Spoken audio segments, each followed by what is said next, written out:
Commissioner Sanderson has the motion. All in favor? Aye. All right, that motion is passed.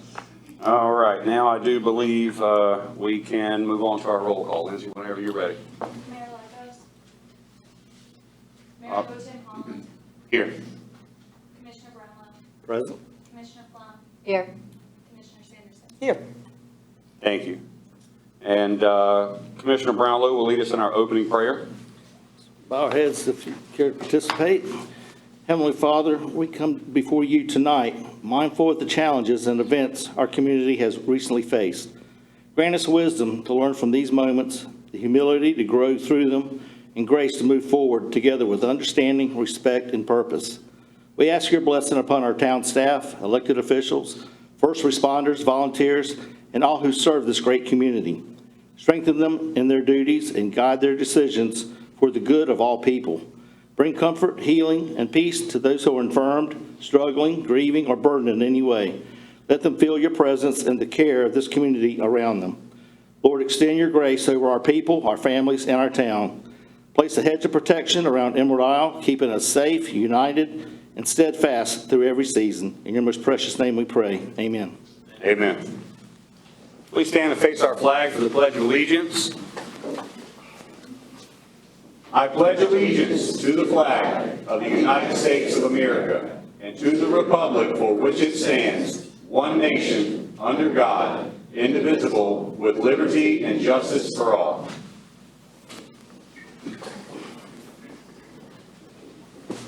All right, moving on to item number 6. Mayor Lagos will be absent from the May 12 meeting, and Mayor Pro Tem Holland will preside over the meeting. As a commissioner, Mayor Pro Tem retains his right to vote on matters before the board, and it is prudent for the board to designate another member of the board to temporarily preside over the meeting if and when Mayor Pro Tem Holland wishes to advocate for a particular position on an issue being considered by the board. The board shall designate another member to temporarily preside in such circumstances. So there needs to be a motion to designate Commissioner Blank as the alternate presiding officer for May 12th. I'll make a motion to designate Commissioner Sanderson as the alternate presiding officer for May 12 meeting. All right, there's a motion on the floor. If you so accept. I will.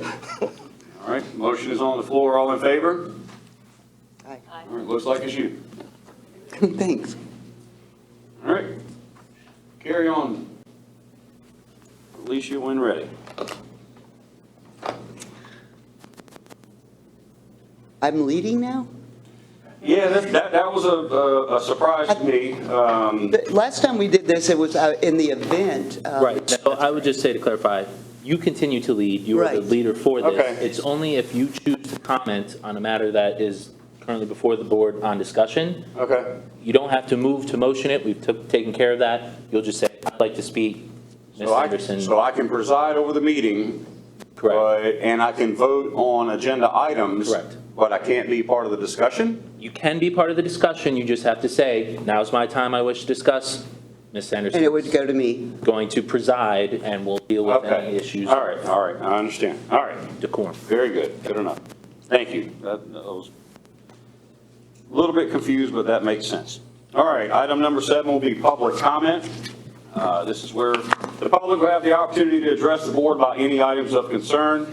We welcome all the comments. Please keep it polite, professional, and as close to 3 minutes as you can. The timer will start once you state your name and address. You'll have 3 minutes to address the board. At the end of the 3 minutes, I will verbally thank you for your comment. That doesn't mean you have to stop mid-thought or mid-sentence, but it is a polite, courteous, and professional urge to wrap it up so that we give respect to the next commenter. So with that being said, anyone that signed up for public comment, our town clerk will call them up, and if you missed the sign-up sheet, no worries. At the end of it, I will let anyone know that wants to speak that they have that opportunity. So. Belinda Beard. Good evening. My name is Belinda Beard. And Ms. Beard, before your time starts, if you would speak closely into that microphone so that everyone here can hear you and everyone at home. I know it's an ongoing struggle, at least for the past how about 6 this? years. Thank you, ma'am. Are we good? Yes, ma'am. Good evening. My name's Belinda M. Beard, and I'm a proud resident of Emerald Isle, 7016 Emerald Drive, where I'm happy to walk across the Blue Water access and pick up trash.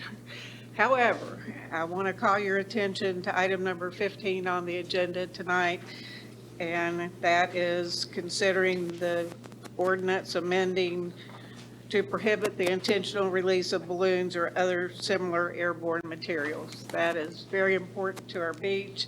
There are very few times I walk the beach that I don't pick up something, so I go prepared. But that would greatly help, and I would also like to thank the town for putting the trash and recycling receptacles back at the accesses and at the beach. It makes a tremendous difference.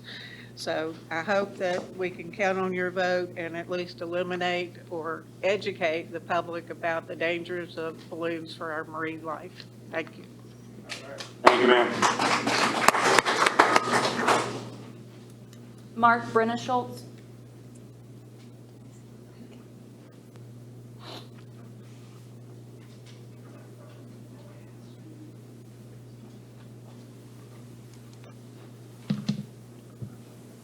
Mark Brenneschultz, 9322 Ocean Drive.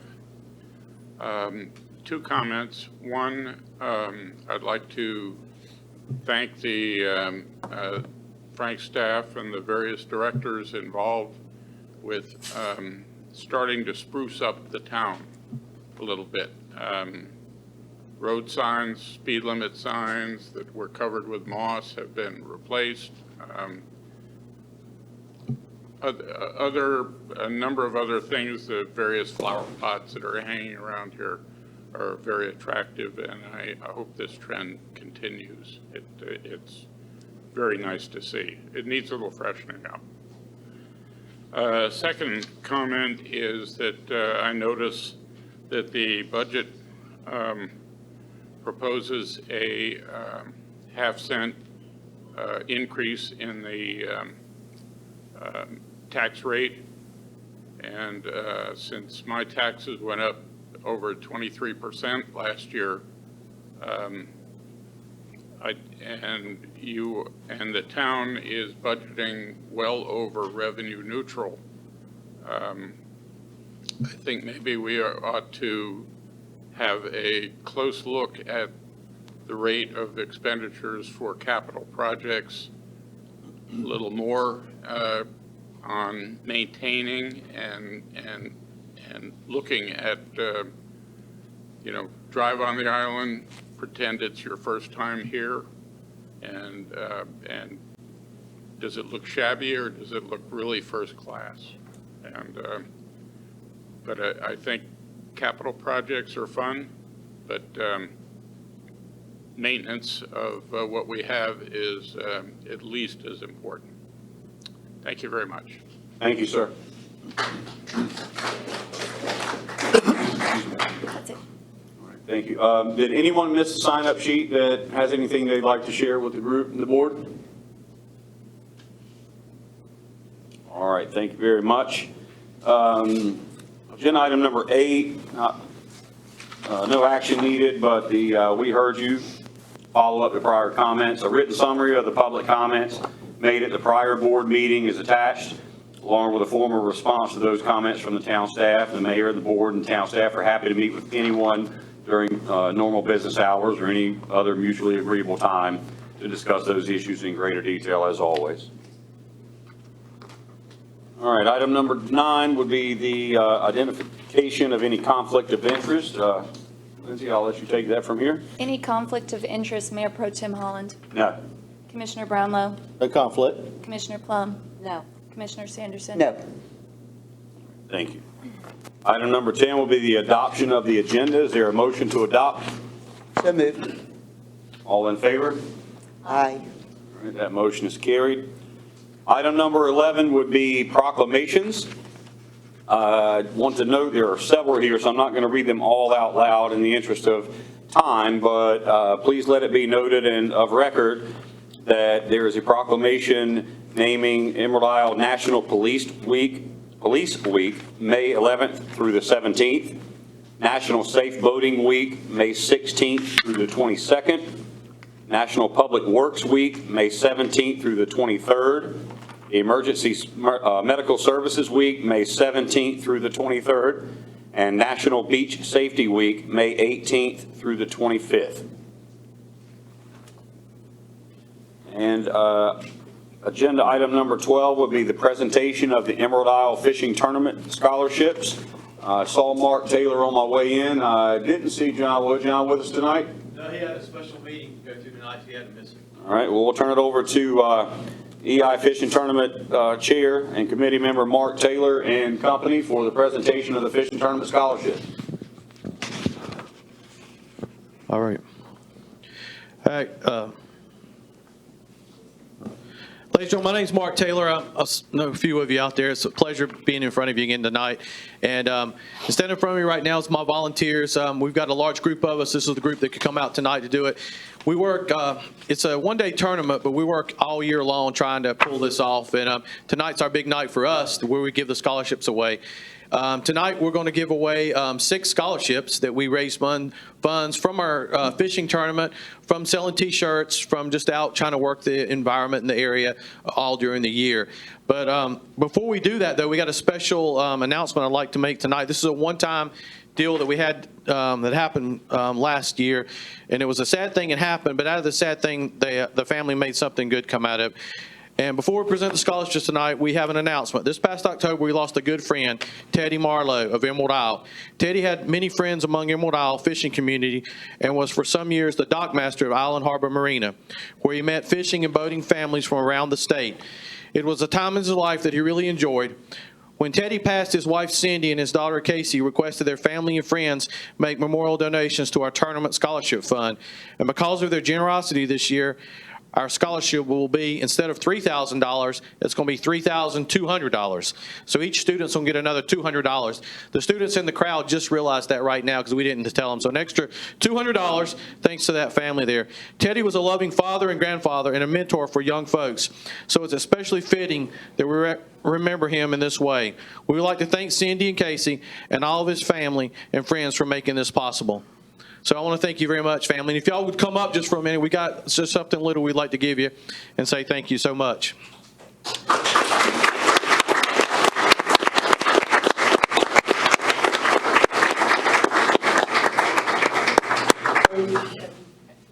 So this year, we did this hat. Sorry, I'll let you. We did a hat each year, and each year we do a little fishing tournament hat. We put the North Carolina flag on one side, U.S. on the other. And in the back part, we say giving back to our community. And surely you've given back to our community in so many ways. So thank you so much. And then we've also got this year's T-shirt. Each year we change out the T-shirt. And if you'll hold that up there, Jim, so they can see what it looks like there. This is this year's T-shirt. They're at the Real Outdoors, so anybody would like to get one to support our scholarships. We change this every year. That's the background of what the T-shirt's going to look like this year. We got one there, and the rest of your family can stop by the Real Outdoors and just tell them that Mark Taylor said to go down and pick you out a T-shirt and a hat, okay? So thank you very much for that. And this is our T-shirt for this year. So thank you again. Thanks for your family. I'm so sorry for your loss, but thanks for helping us out in such a great way, okay? Thank you, ma'am.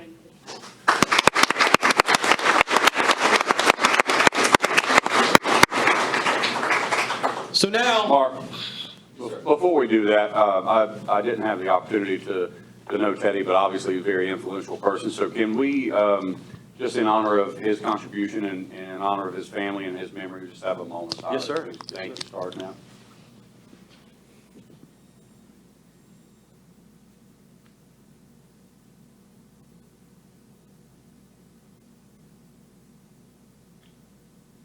right. Great thanks to Teddy and the Marlowe family. Thank you all very much. thanks, Mayor Pro Tem. Great idea. Thank you.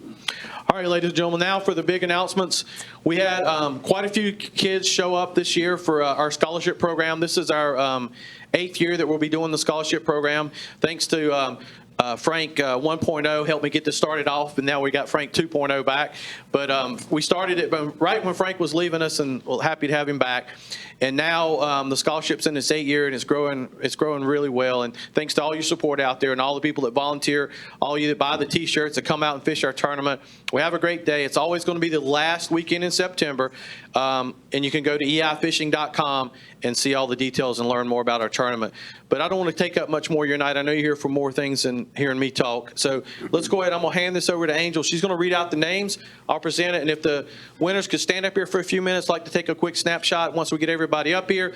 When you come up with your family and friends, please come up with you, and then we'll move on from there. Thank you. Harrison Mays from West Carteret. So Harrison, if you can come up and your family, please.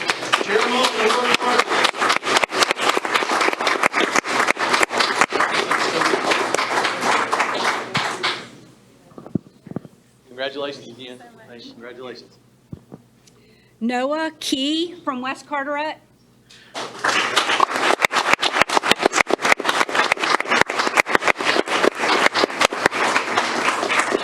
Congratulations. Congratulations, y'all. Carter Abelos from Croatan.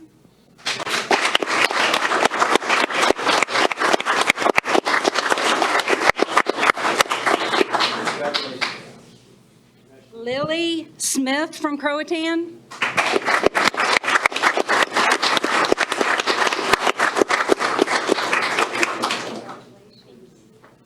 Thank you, Lily.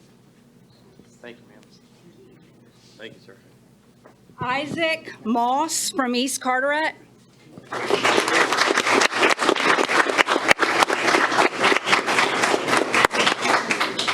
Congratulations. Thank you. Yeah. Congratulations. Thank you. Yeah. And Charlie Morris from East Carteret.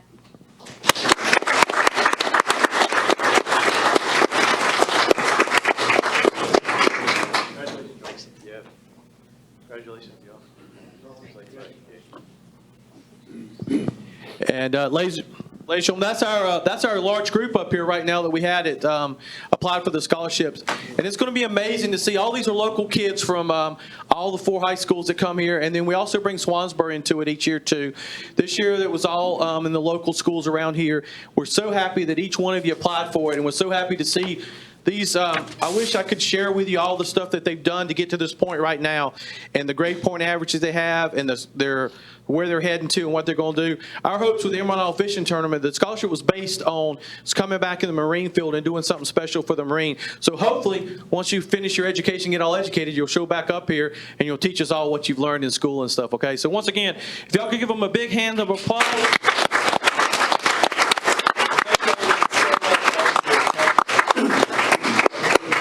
We'll get a quick picture real quick if that's all right. We're good, Ken? Can you get us all in here? Y'all squeeze in. Come on in, volunteer. Come on, boys. Come on, get up here. I need you. I'll stand here. I'm the short guy, so I'll stand right here. How's that?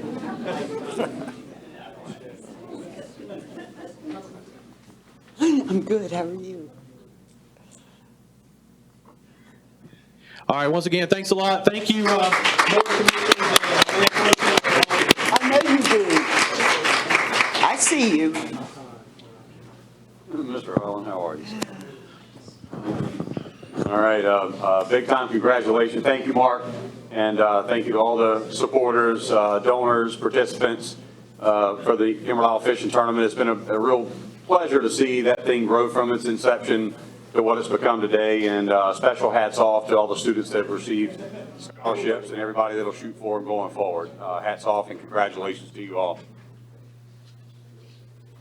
All right, moving forward, item number 13 would be our consent agenda. Is there a motion to adopt the consent agenda? So moved. Mr. Sanderson has the motion. All in favor? Aye. All right, that motion is adopted. Item 14 would reference the ordinance amending the UDO, or Unified Development Ordinance, to increase the civil penalty amount and reduce the restoration deadline for primary dune violations. We'll have our town planner, John Neville, speak. There'll be a public hearing afterwards, and then we will possibly move to a consideration and motion. So, Mr. Neville, your floor is yours, sir. Thank you. Can everybody hear me? Yes, sir. All right, good, because I was in a little room a while ago and it was kind of muffled a little bit. Good evening, Board of Commissioners and the public in attendance. Today, we are holding a public hearing for a proposed UDO text amendment in Section 9.5.3 of the ordinance. The purpose of the ordinance amendment is to increase the civil penalty and change the restoration deadline for the damage or removal of a primary dune, and change the restoration deadline for the damage or removal of trees or other designated natural areas without a required dunes and vegetation permit. Currently, Section 9.5.3 states that the rebuilding of a dune shall be the responsibility of the property owner, and any dune that has been damaged in violation of this ordinance shall be restored within 60 days of notice.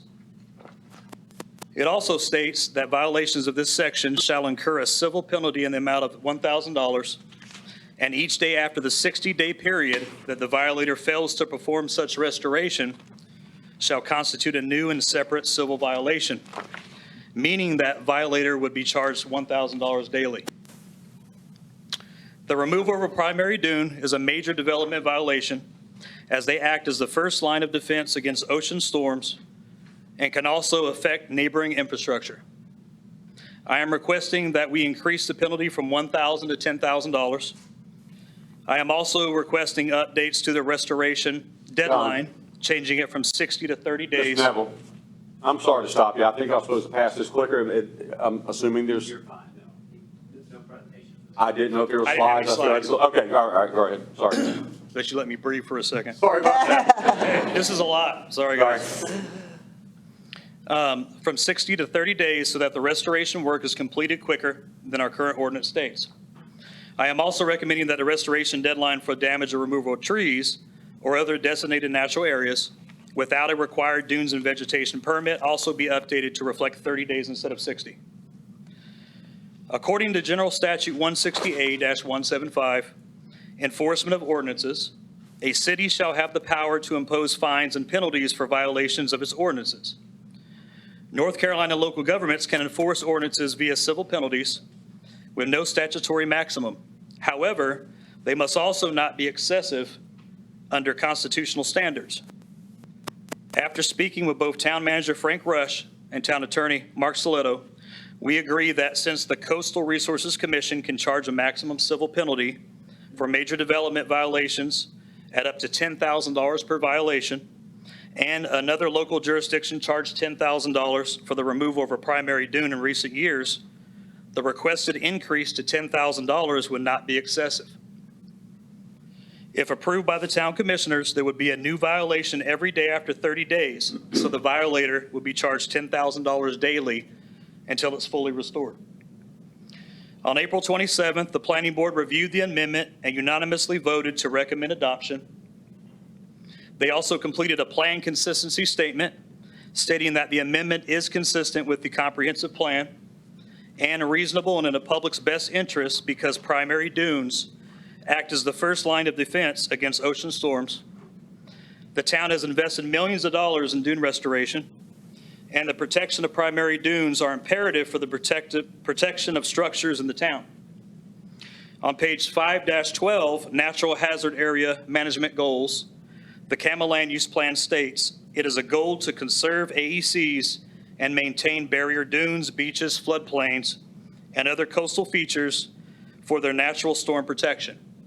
And on page 5-12, Natural Hazard Area Planning Objectives, got tongue-tied, the CAMA Land Use Plan states, promoting responsible development and that minimizes threats to life, property, and natural resources resulting from erosion, high winds, storm surge, flooding, or other natural hazards.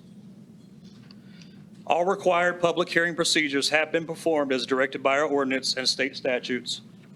Within the public notification period, we received 4 phone calls and 1 email where citizens asked for more information about the proposed amendment. All of them stated they were in favor of the proposed text amendment. At this time, we ask the board to make a motion to begin the public hearing before then making a final determination. Thank you. Make a motion to open the public hearing? One second before I'm we do it. Does anyone from the board have any questions before we go to the public hearing? Does anyone have any questions for Mr. Neville before we let him off the hook? Just double checking. Is he going to be available to answer questions after the hearing? Absolutely. Yeah, you're not going anywhere, right? Okay. Good deal. All right, when you're ready. I work for the town. Make a motion to open the public hearing? All right, motion on the floor to open the public hearing. All in favor? Aye. All right, the motion is carried. Same rules apply as public comment. We'll now take comments from the public at 3 minutes. And like I said, same as public comment. Try to keep as close to 3 as you can. All right. No one signed up. Do you have anyone hands in the? Let's see. One. All right. I see you, Carol. We'll get to it. Sorry, she's still. Yes, ma'am. That's okay. Come on.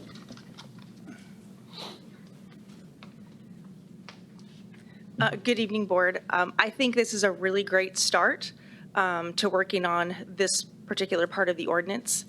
I would ask you to take caution on shortening the time frame in which a builder would have to restore the dune. I think it's a great start to $10,000 a day if they go after the 30 days, but I would question what the quality of that work would be.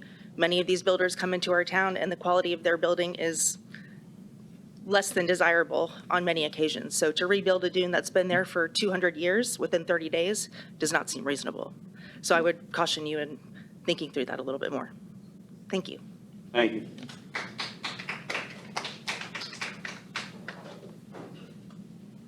Hey, Carol. I'm Carol Peoples, 401 Hickory Street. I just want to say thank you. Thank you. Good job. I really think this is a great step that we're taking, important for all of us.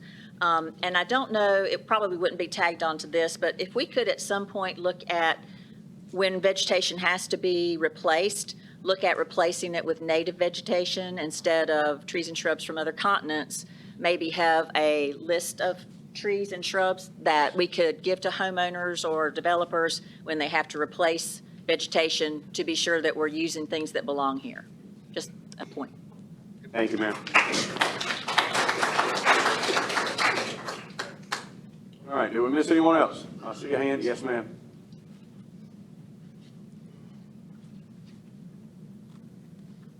Been coming here since I was, 14 and permanent for a year, and it's everything I ever dreamed it was. So I'm grateful for what we're doing here. When I look at the people that would make this an infraction, that would not know automatically what needs to happen for good dune care, they're from somewhere else. They might be from China. They might be from some other part of the world, and they just came in and didn't know. So $10,000 to them is nothing.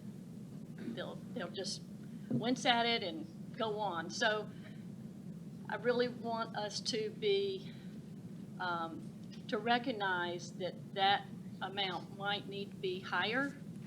Maybe not this time, maybe it's the next time this happens, but I think we need to leave that open to raise that rate. Thank you. Thank you, ma'am. Did we miss anyone else? Oh, yes, ma'am. Take your time. Hello, my name is Linda McRae. I live at 104 Mullane Street.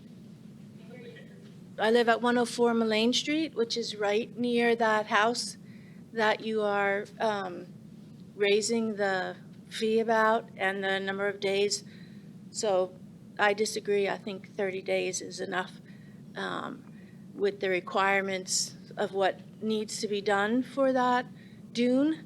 But my question is, and maybe you've addressed this before, I looked all through the website, couldn't find it, is how did it get there? How were they allowed to do that to the dune? It's not only that house, there's several other houses that have done that to the dune. And what are we as a town doing to address that? Planning, inspectors, who's doing something? That's my question, that's my comment. Thank you. Yes, ma'am. Thank you very much.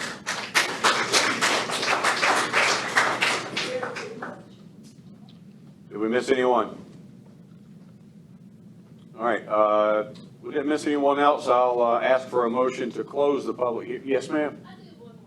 Yes, ma'am. Hopefully we can address them during the discussion, but please go ahead. Whose job was it? I'm sorry? Whose job was it, Pamela Whitaker, 108 James, whose job was it to be paying attention?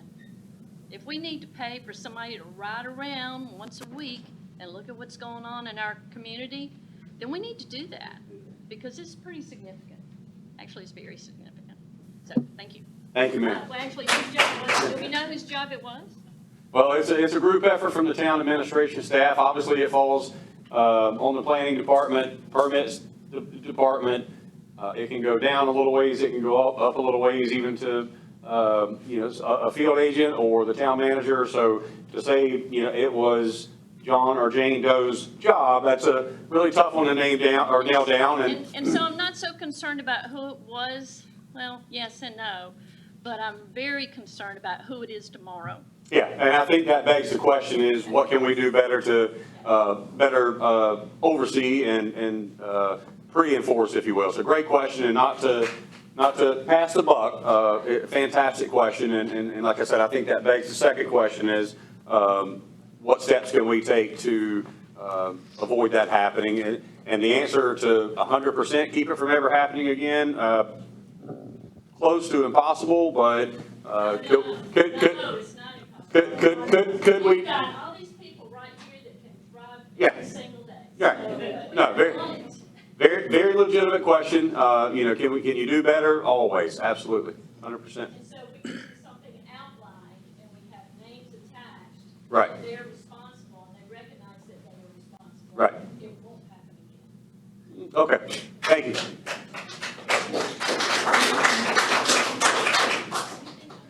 All right, unless we miss anyone else, I'll ask for a motion to close the public hearing. Motion to close the public hearing. Commissioner Brownlow with the motion, all in favor?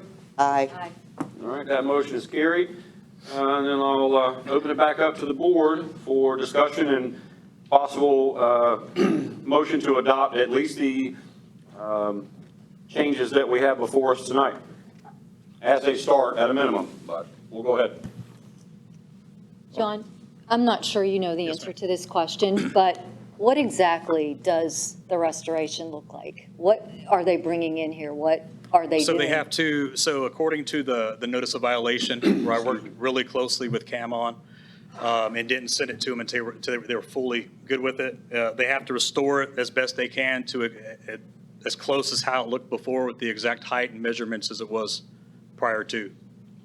And then who will look at that to determine if it's sufficient? It's going to be myself, other town staff, and individuals from CAMA that will go out and inspect every step of the way until we're fully satisfied with it, prior to issuing the CO. Prior to a CO. Yep, Thank you. no problem. And what's the material being brought in to create this dune, John? I mean, is it natural beach sand? Is it fill dirt? What's it being made of? It's kind of a mix. CAMA kind of sent them the specs on what needs to happen, what type of materials and everything. So it's they told them to use as much as a sand that they cleared all across the lot as possible. And even if they're unsure halfway through, to call them up, we'll go out there and inspect it and see what we can do to, because it's kind of difficult to restore in the first place, but we're trying to get it done as best as possible. And CAM is going to allow motorized equipment to shape that dune on the beach? Yes.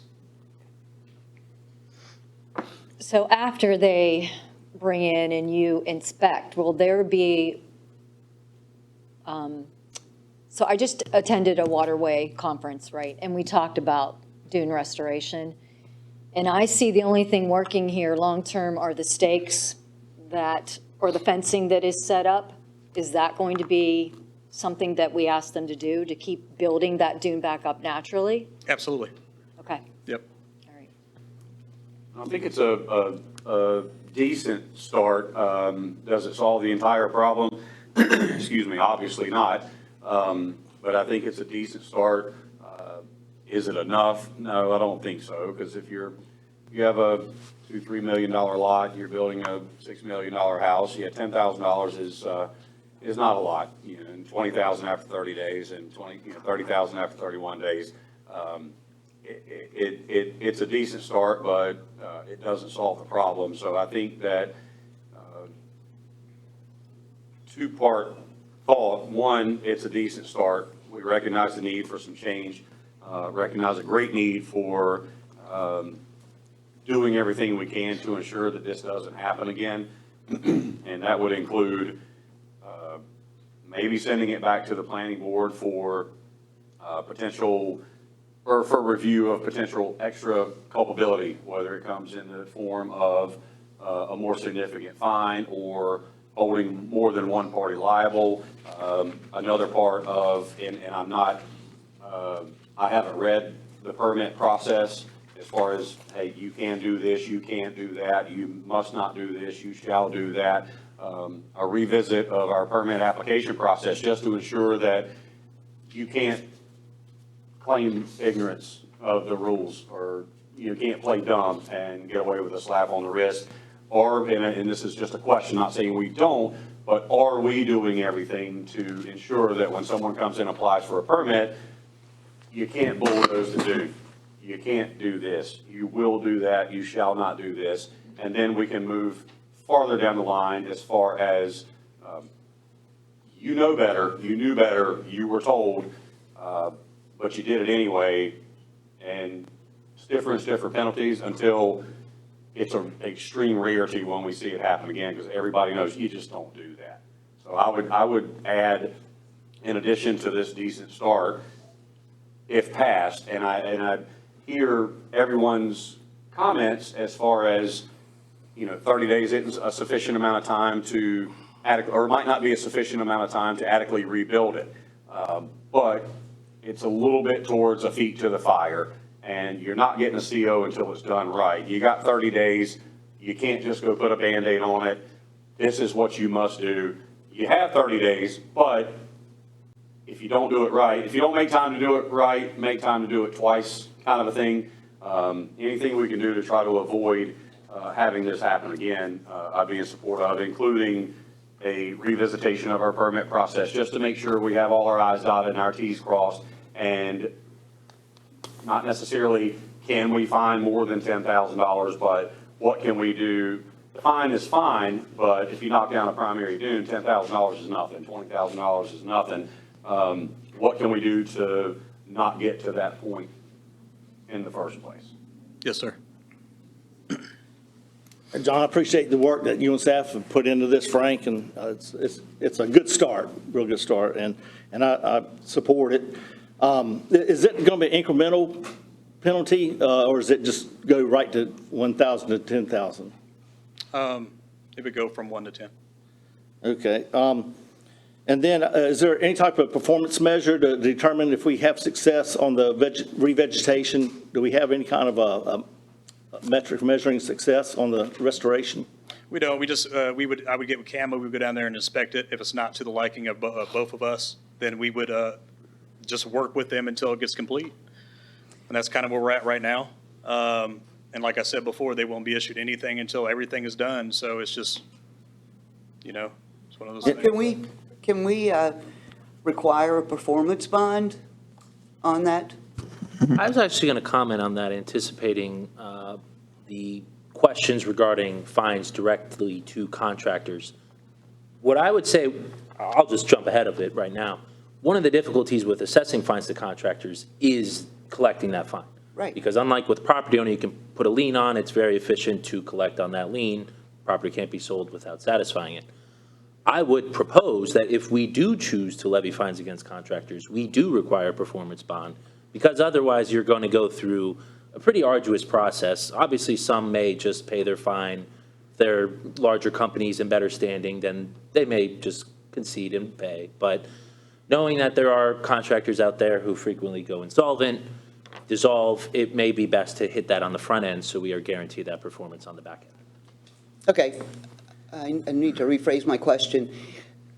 Should we require a performance bond from the homeowner, since that's who we're fining, for their contractor to be held accountable for performing that work in a satisfactory manner in X number of time? And would that be the restoration or the entire, the restoration? Absolutely. The restoration. Yes. For either instance, I believe you would be justified in requiring that performance bond. Thank you.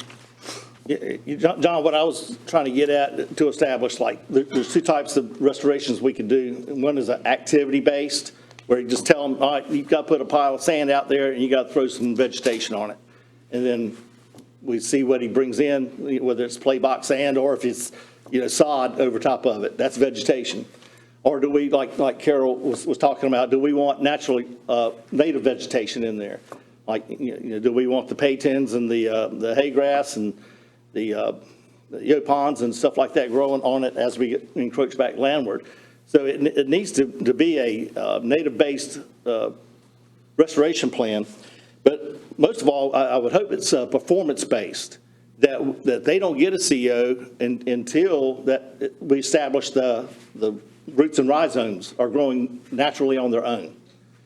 And I don't know if we have, if we bring in a coastal biologist, a coastal scientist to bring in, when I was at Coastal Management, we weren't all experts in those fields, and we relied on their expertise to guide us on critical restorations like this one. And there's also going to be restorations within the maritime forest we're going to be needing assistance with also.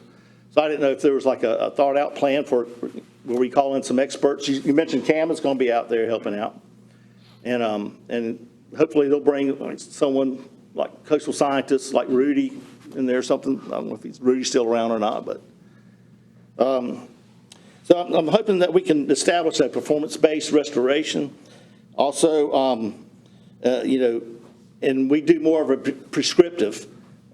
We give them a planning plan, like when you notice after the beach renourishment, you can see the rows of the dune grass planted out there. And CAMA won't accept that as the first line of vegetation until you no longer recognize it's planted in rows. And I don't know if that's what we're going to be doing here. When do we determine it's in compliance? At what point, other than there's a pile of sand and you planted some plants? What if the plants die 3 months from now? Are we going to make them come back and replant? I mean, I don't know the answer to that just because this is the first time I've been in this situation. I've never seen anything like this before. But I do know that CAMA, I'm sure that they will continue it until they're happy. And I'll make sure as a town that we don't, go up there and say that they're good to go when they're not. So, it's just like kind of like the protections that planning directors have with permits, whether in state statute says they have the right to come back and revoke permits if someone was given in mistake. I can only imagine something like that. CAMA could do something like that as well and say we need you to come back and do this because it didn't work because it's a violation. And we're going to be doing some post-monitoring follow-up on this and watching the progress of the restoration. Okay. Yeah. And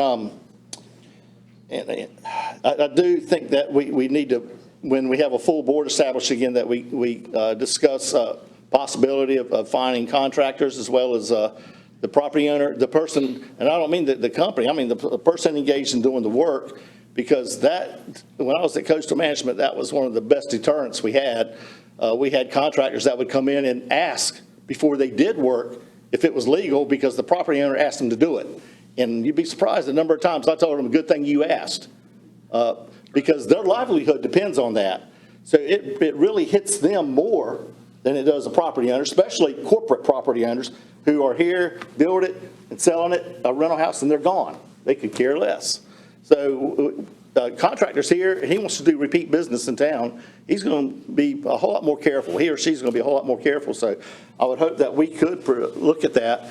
The collection rate in Coastal Management was pretty high when I was there. You have a few that skip out, and then we can decide if we want to issue permits to them or not. We can revoke the privilege license. So there are ways to do this.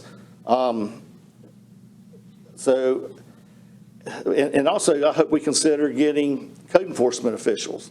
Frank, we've been talking about that for a while now, and if we were to take the permitting back from the county and issue the permits and use that fee, the revenues from the fee, the building permit fees, I think we could easily pay for code enforcement officials, maybe one or two, that could continue to monitor our job sites and make a credible presence so that it would deter the violations. Right now, they know they get a permit, and this is not a staff issue. I mean a problem with the staff.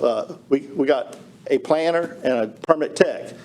we need staff in there that can help out. We have a staffing resource issue. It's a resource issue. Nothing wrong with the work John's doing or our town administrator or anything. It's just, we need additional staff. But then I hear also from the audience that, watch that tax rate. But the revenue stream from the permit fees, I think, would cover that. But we'll have to look into that if that's where the board and my colleagues decide we would like to go with this. That would be my recommendation. Thank you, sir.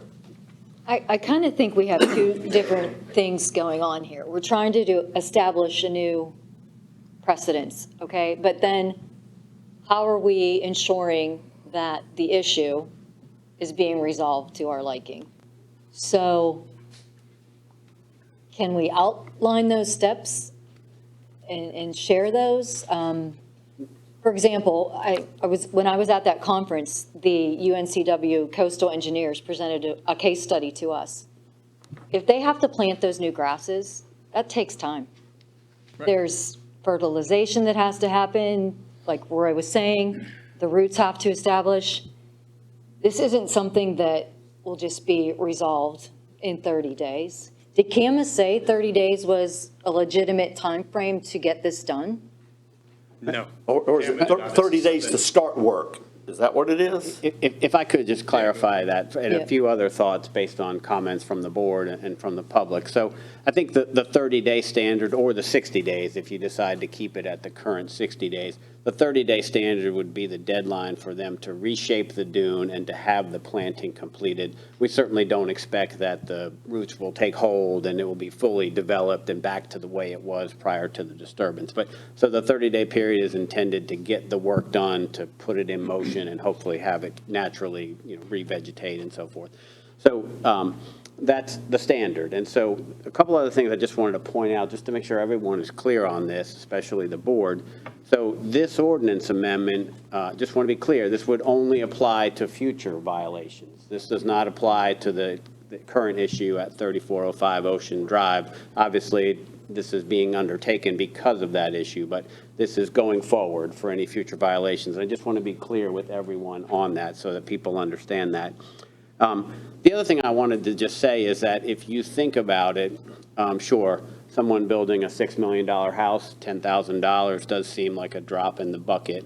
As John explained earlier, in consulting with legal counsel, we believe $10,000 is the maximum amount that we can go on the fine and be defensible. I would submit to the board and to the public the damage from the delay in moving forward with the house, from holding up the certificate of occupancy, from requiring the restoration, the cost and the effort involved with that, and importantly, the reputational damage probably is far more punitive to someone who chooses to violate these provisions in and of itself. Certainly the $10,000 fine is helpful. I think this is a good step forward, as everybody's commented tonight. But I want people to realize that that's probably not the main deterrent. I think the fact that we've publicized this, the fact that it's such a high-profile violation, hopefully that will be a deterrent enough in itself going forward. So I just wanted to make that clear for people. Just to quickly touch on the comment from one of the speakers about who should have been looking at this and whose fault is this, to paraphrase. So the truthful answer, as Mayor Pro Tem Holland mentioned, is it's really a group effort, right? I mean, it takes all of us in this room working for the town, elected officials, and also people in the community. In this particular case with 3405, we learned about it from a concerned citizen, and we absolutely appreciate that. We want people to share those things with us because we can't be everywhere at the same time. The way that the current enforcement structure is set up, which I'll touch on that in just a second, the way that current enforcement structure is set up, we do inspections prior to the permit being issued. We do inspections prior to the certificate of occupancy being issued. So in that sense, the process that we have, maybe it's not as good as it should be and can certainly be improved, work the way that it should, because the real damage to this property owner is they're not getting a certificate of occupancy anytime soon. There's no one occupying that structure. And I'm sure, I suspect at least, they really wanted folks in it for the bulk of the summer season. So that's, I think, a significant enough penalty or punitive measure and a deterrent in and of itself. In terms of going forward, we've already implemented things in the planning office to make sure that we catch these things sooner. We still want the public, please tell us if you see something that you think is questionable, call us, send us an email, we'll check it out. But we've already implemented additional procedures to make sure that we can get on top of these things more in the future. When I talk about the budget a little bit later tonight, as Commissioner Brownlow mentioned, you'll see a proposal for additional building inspectors that would also perform code enforcement duties. So those are the kinds of things that we can talk about to add more resources to make sure this doesn't happen again. I would submit to you that it's a very rare occurrence. As egregious and horrible as this is, I've never seen a primary dune violation like this before. So just wanted to share those things with people. The biggest thing is I just want people to know that this is prospective. It's going forward for any future violations. So thank you. Thank you. I just hope that we continue to focus that while we got this fine, that our first priority should be recovery of the resources. That's our economy out there, the beach, the dunes, the waterways, the maritime forest. That's what keeps our taxes low. Our visitors coming to enjoy all that. So, and plus, we need to protect our natural resources anyway. I would hope that remains a first priority for town and staff, is the recovery of the resources. Then the money, we'll get that later. And I want to thank you, John, and all the staff and the public for your attentiveness to this matter. And I think that this is a great start, and I'm highly supportive. I would like to recommend that we entertain a motion for this, but at the same time, let's readdress this in 6 months. There are certain things that have been mentioned here tonight that I know I'm not a plant expert by any means, but I know that there are seasons for planting all plants, and particularly those on our dunes, and that's why there are special provisions made when there is beach nourishment projects for those plantings. So I think we still have a lot to learn if we're going to incorporate all of these things, and I believe that we should. So I would like to, let's move forward tonight. Let's revisit this in 6 months, and then to avoid getting in this position in the future, that we revisit this annually and potentially consider adding X percent, whatever the CPI is for that year, so that tomorrow's dollars are equal to what the fine should be, and it doesn't remain a static $10,000, which may not be worth $6,000 a year from now. Thank you. I'll add to that, a revisitation in 6 months is well and good and great. I would formally request that as an ongoing agenda item until everybody, well, not everybody's satisfied. I can't believe I said that out loud, but until a consensus among the board is reached that we are doing everything that we can do, that an update from the planning board, they meet once a month as well, not an unworthy thing for them to discuss, and from our planning department and our town admin staff as a whole, a once a month update. Hey, we heard you, we heard everybody else. Not necessarily a motion we have to adopt or reject every month, but it's serious, it warrants attention. Here's where we are on it. At a minimum, here are our thoughts on it. Here's what we think you should do. It's the livelihood. It protects all of the soundfront home or the oceanfront homes and more. It warrants constant revisitation to make sure that we're always doing as much as we can do. So I would love to see, maybe not even monthly, but at a minimum, maybe every 60 days, an update from the planning board, and an update from town admin staff, planning board included. Hey, are we doing everything we can do to make sure this doesn't happen again? And I'm just going to add that this has occurred in this town before, and maybe that bad or worse, and that it does happen. So we got to. I'm glad to see that we're finally going to do something about it this time, though. Thank you, sir. If there's no more discussion, I'll ask for the proposed motion. Excuse Make a motion to adopt the ordinance amending the Unified Development Ordinance to increase the civil penalty amount from $1,000 to $10,000 and reduce the restoration deadline for primary dune violations from 60 days to 30 days. Thank you. Commissioner Sanderson has the motion. All in favor? One more discussion on that before we vote. What happens if they don't meet the restoration deadline? Can they get an extension?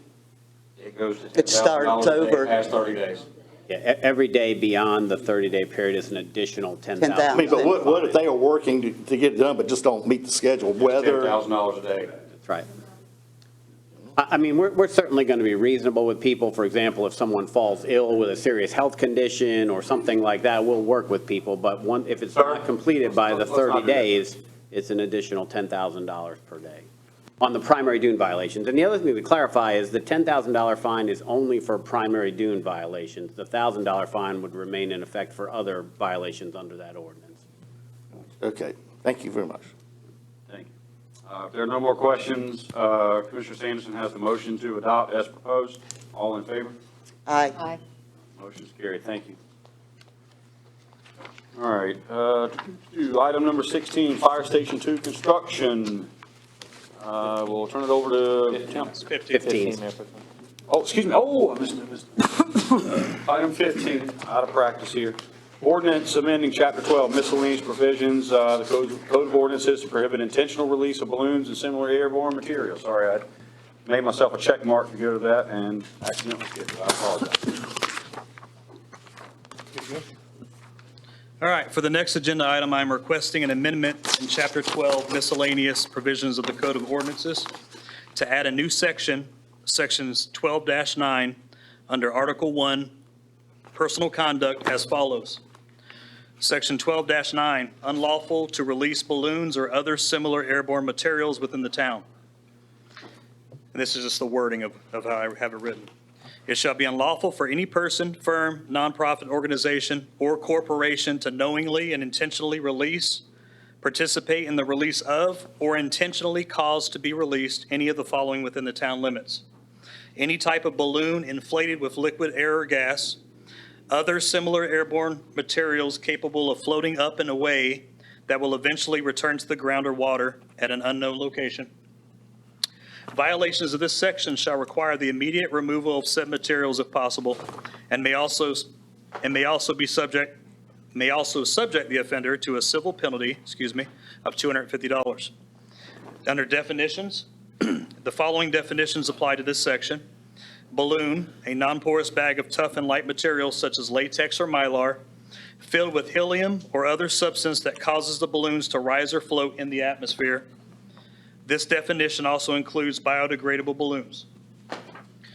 Other similar airborne materials, other tough and light materials capable of floating up and away that will eventually return to the ground or water at an unknown location.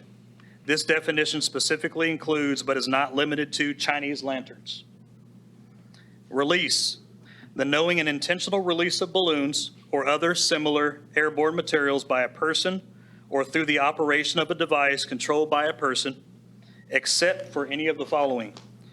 Balloons or other similar airborne materials released by a person on behalf of a government agency or pursuant to a government contract for scientific purposes. Hot air balloons that are recovered after launching. Balloons or other similar airborne materials released inside a building or structure that do not make their way into the open air. As Atlantic Beach and Pino Shores both recently adopted similar amendments, I believe it would be in Emerald Isle's best interest to also ban balloon releases to ensure we are doing everything possible to protect our natural resources, marine habitats, and coastal environment.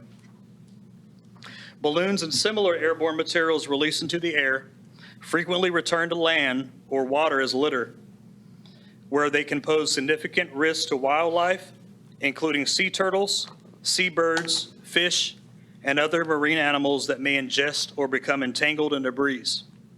These debris continue to marine pollution and can negatively impact coastal habitats, recreational areas, and the local tourism economy. Many communities around North Carolina have taken steps to discourage or prohibit the release of balloons and other similar airborne materials, and there are numerous environmentally friendly alternatives to these releases that allow individuals and organizations to celebrate, memorialize loved ones, and recognize special occasions without harming the environment. At this time, we ask the board to make a motion to approve the amendment to Chapter 12, which will create Section 12-9, unlawful to release balloons and other similar airborne materials within the town as presented. Thank you. Thank you, sir. Any questions from Mr. Neville? Is the goal of this for education or deterrence? It is for deterrence. Deterrence, okay. And then are we going to be providing some type of public awareness and education campaign on this? Yeah, absolutely. It's both deterrence and education. So it's really, it's a statement to convey the town's values. This is not appropriate in the town of Emerald Isle.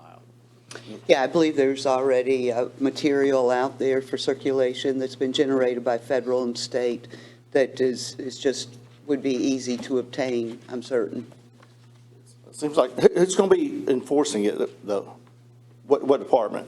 Yeah, so the reality is it would be the police department or the planning staff, right? But I want to be very clear with everyone, it will be a difficult ordinance to enforce. I mean, obviously, if you don't specifically observe this, it's going to be difficult to enforce this.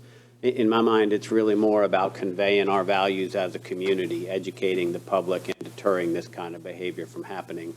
Certainly, if we do observe someone doing it, they will be handled accordingly and it will be enforced accordingly. But one of the things that we're working on is we're looking at updating our signage at the public beach accesses, and we may include something to this effect on there, along with lots of other important regulations on the beach. And we'll certainly publicize it in all of the typical platforms that we typically do. So, Thanks, sir. Yeah, I think an educated public is more likely to comply public. As long as they know that it's against rules, then they'll mostly comply with that. So. Tell them about the fireworks.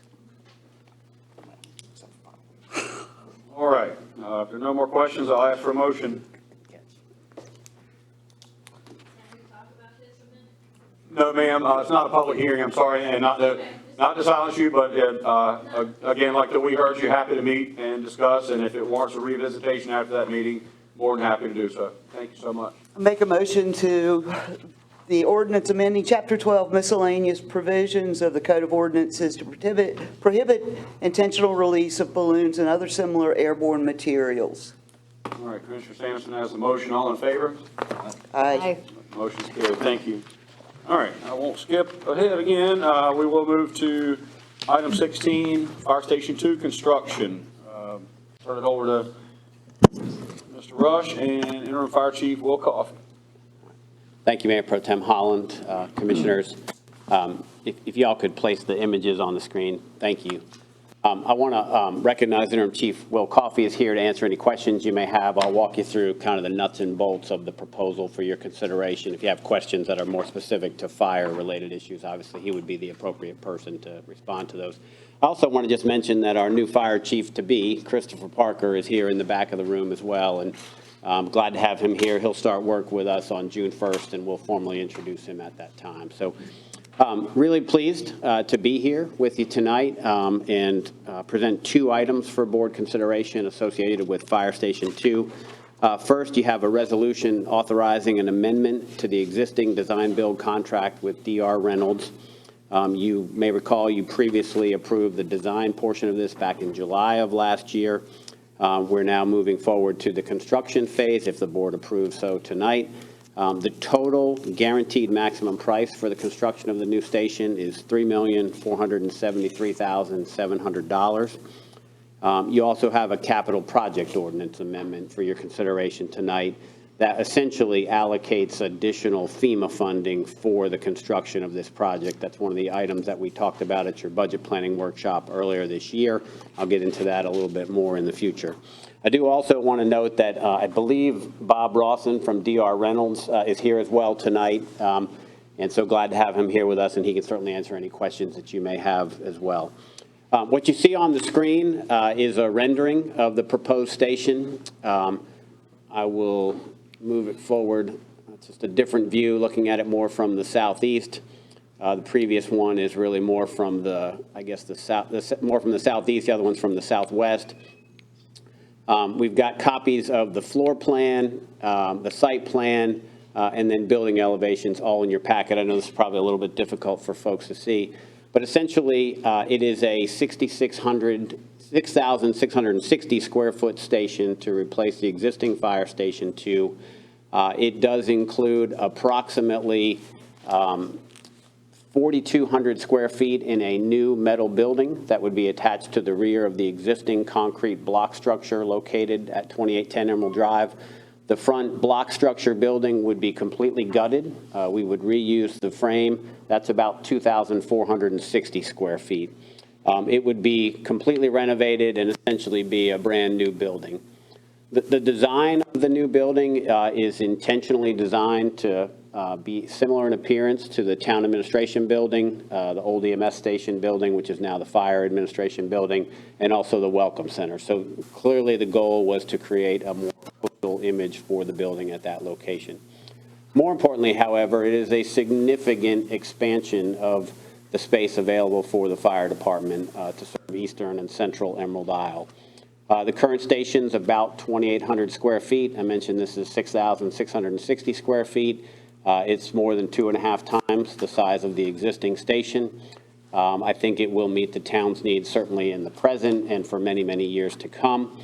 It does have a total of 4 bunk rooms, separate bunk rooms included. Currently in our station, we have 1 bunk room, basically. So it's a shared facility. There's 4 individual bunk rooms. There are 3 beds in each bunk room. There's also a larger, nicer day room that includes kitchen space, also includes living space for the firefighters who are spending 48 hours in a row at that facility. We also have a couple of offices included in the new building. And then we have 3 apparatus bays in the rear, in the metal structure. And so there's one for a fire engine, one for an ambulance, and one for a rescue truck, typically pulling jet skis. So it is a significant improvement over the existing station.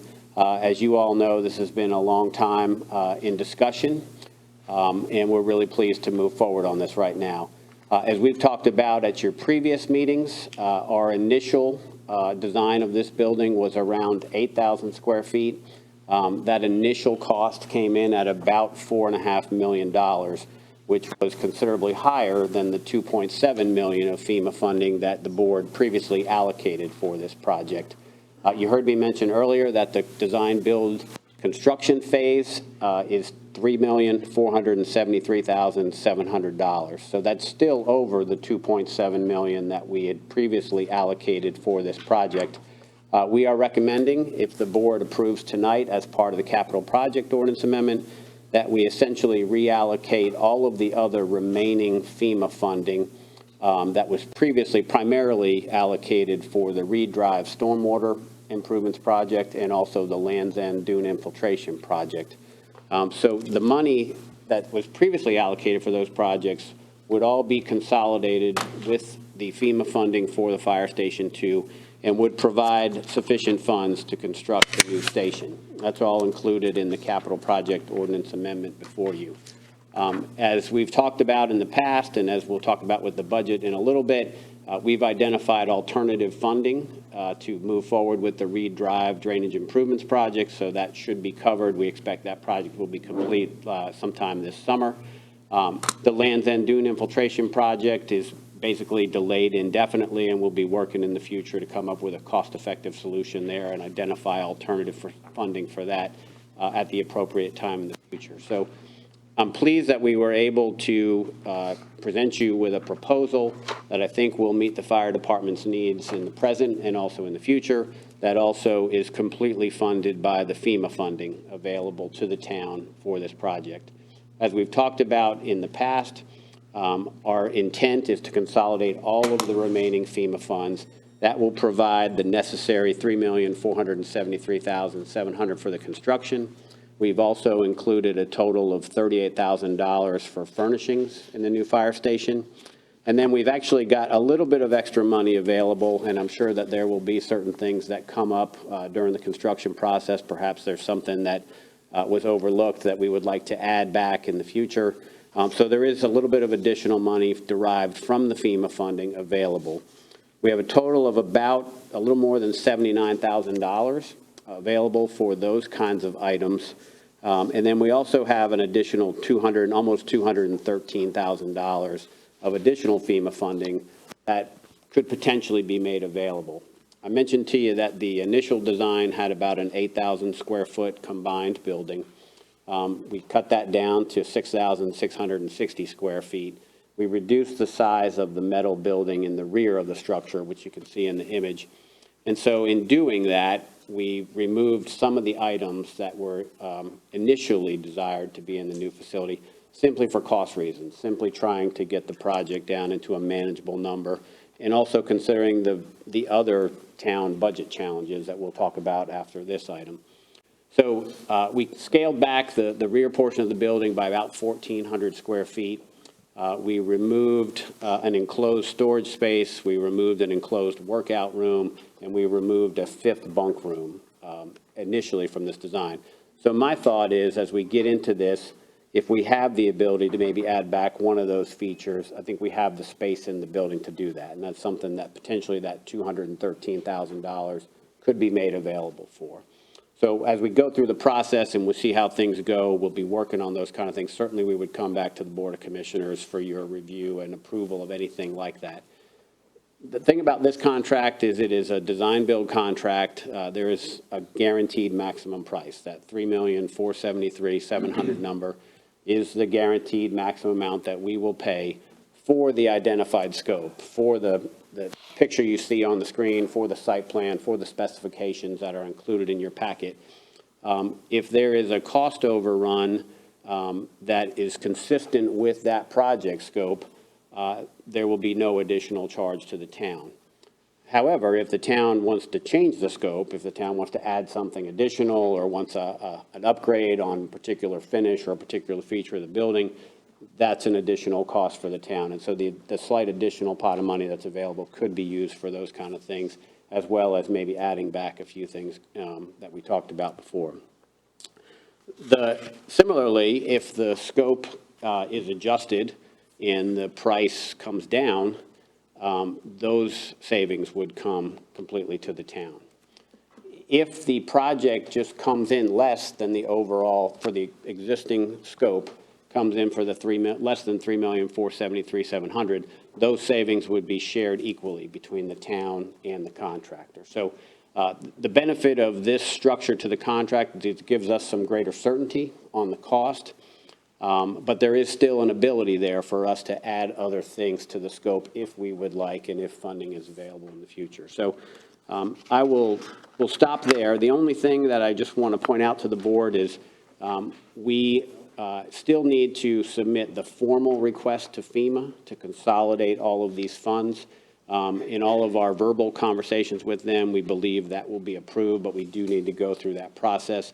We also have had some preliminary review by FEMA of the site design and the building.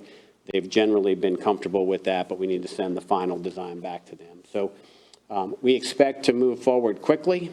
If the board approves this tonight, I expect to issue a notice to proceed tomorrow. And part of that is because there is an impending increase in the cost of the steel structure. So we'd like to beat that. I believe May 18th is the date that that cost is set to increase. So if the board's comfortable with this and wants to move forward, we'll issue the notice to proceed tomorrow. DR Reynolds would begin work to secure the necessary permits. They've already been working on some of those things. And hopefully we would begin construction by around July 1st, give or take. We expect that the new facility will be complete and will be operational about a year from now. And so our goal is to have it fully operational prior to the 2027 tourism season, hurricane season, and so forth. With that, I'm happy to answer any questions you may have. Certainly, Bob Rawson's happy to answer questions. Chief Coffey is happy to answer any questions you may have. Really pleased to be here tonight. The budget amendment is, it's a little bit more confusing. It actually has a grand total of about $5.7 million. That's really just a procedural thing. There are other things associated with FEMA in there. But the impact of that budget amendment is to simply allocate a grand total of $3,804,167 for the project, as I described to you earlier. Thank you, sir. Frank, are contingencies included in that cost? There's a slight builder contingency built in that cost. If you look at the materials that are in there, there's a grand total of $75,000. That helps to protect them because this is a guaranteed maximum price. The town's contingency are those additional funds that I mentioned to you, the $79,000 and then the $213,000. That's our de facto contingency. And that's only going to come into play if we decide we want something better or something more.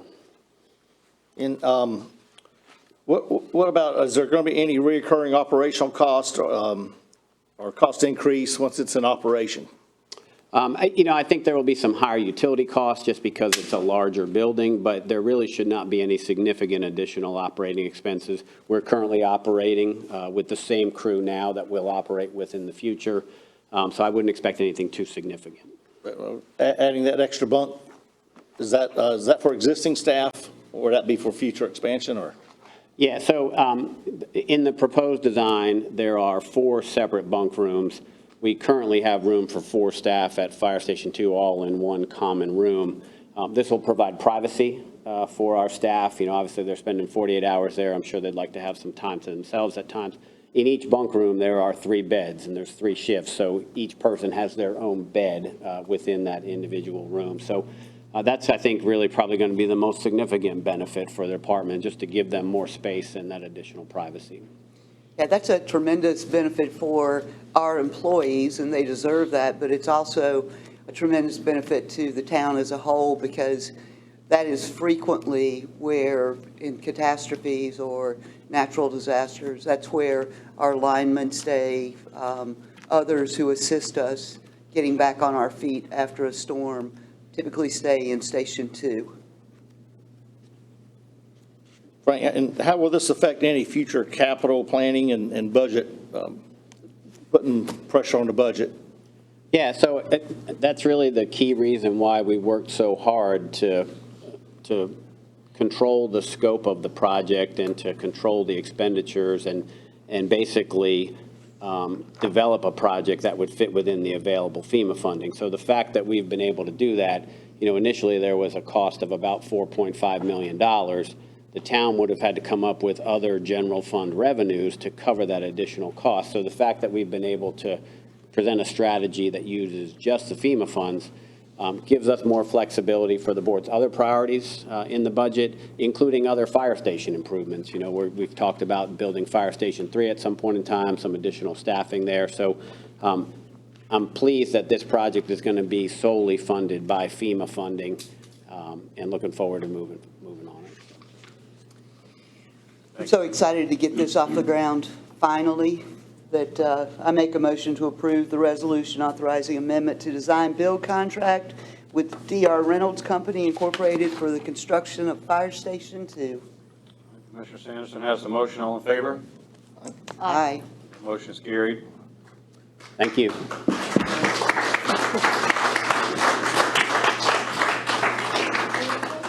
Before we move forward, we need one more motion. Motion to adopt the capital project ordinance amendment. Commissioner Sanderson, with that motion, all in favor? Aye. Motion is carried. Thank you all very much. All right, item number 17, numbers. Budget presentation for the fiscal year 26-27 recommended budget. Yeah. Rochford? I'm going to take it away from here, and Yes. certainly Laura will chime in as necessary and correct me probably. Let's defer everything to Laura. Yeah. Could you all put the The camera's presentation gone up? now, she might answer. So, yeah, it's hard to believe it's budget time again. So really the purpose of tonight is to present the recommended budget to the board and to the community and hopefully give you a pretty good understanding of what's involved with the budget recommendation. This is the first step in the process. The board will conduct additional meetings to review and eventually adopt the budget prior to June 30th. But I wanted to start off by just focusing on this. So there's a picture of you all up there. And what I want you to know and what I want the public to know is it's based on what you all want to see happen in this town. what your vision is, what your goals are for the town. And so it is very deliberately structured to address your highest priorities, to help you achieve your goals and your vision for the town. And so we met back in January. We had a full-day discussion about various budget issues. Certainly have been listening to your comments and your thoughts over the course of the past year. And these are the budget and capital plan goals that everything that's in this recommended budget ultimately ties back to this, because you all collectively and individually have indicated these are things that are important to you. So focus on quality of life issues, minimize any property tax rate increase. We're fortunate in Emerald Isle, we have high service quality, maintain that, don't go backwards.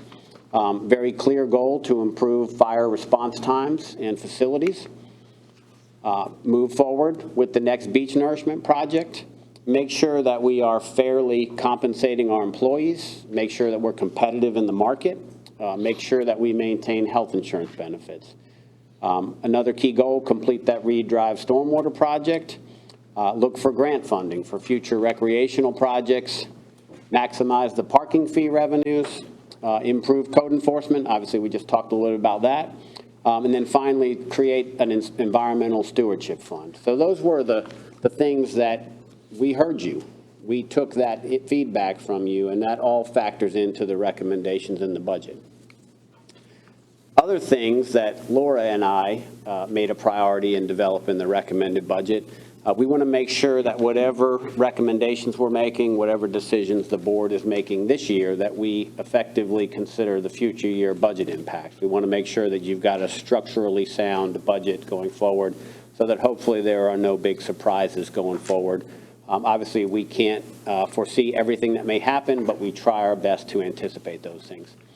One of the things we've done to try to make it easier on the current year budget is we've authorized the early purchase of some small capital items within the various departments to try to position us better for next year's budget and hopefully make your jobs a little bit easier. Customer service is key, right? Like Emerald Isle has always had such a strong customer focus. We absolutely want to maintain that. Everything in there is ultimately focused on maintaining that strong customer service. Community aesthetics, very important. You heard one of the speakers earlier tonight talk about that. That's very deliberate. We're trying our best to keep this place looking good for the people who live here, for the people who come here to visit, for the people who might move here in the future. Maintain a responsible capital replacement strategy, and then finally avoid the use of general fund balance. And so I'm pleased to tell you again that there's no appropriation of general fund balance in this budget, and that's important to maintain reasonable levels. So again, that's everything that went into what you're about to see with the numbers. That's why we put the things in the budget that we did and at least made the recommendations that we did. So total budget, it's about $16.4 million across all of our town funds. Obviously, the biggest part of that is the general fund, about $15.6 million. That's about 6.8% higher than the original budget for this year, close to $1 million. And we'll get into that in a little bit more.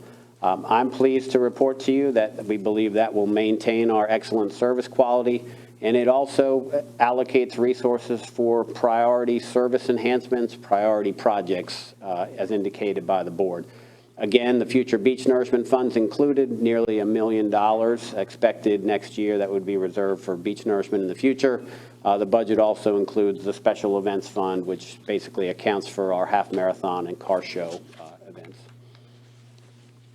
In terms of the tax rate, I'm always reluctant to do this, but we are recommending a slight increase in the tax rate for next year. The current rate is 10.5 cents. We are recommending 11 cents. So it is a half-cent increase. That half cent will generate a little more than $300,000 of additional revenue.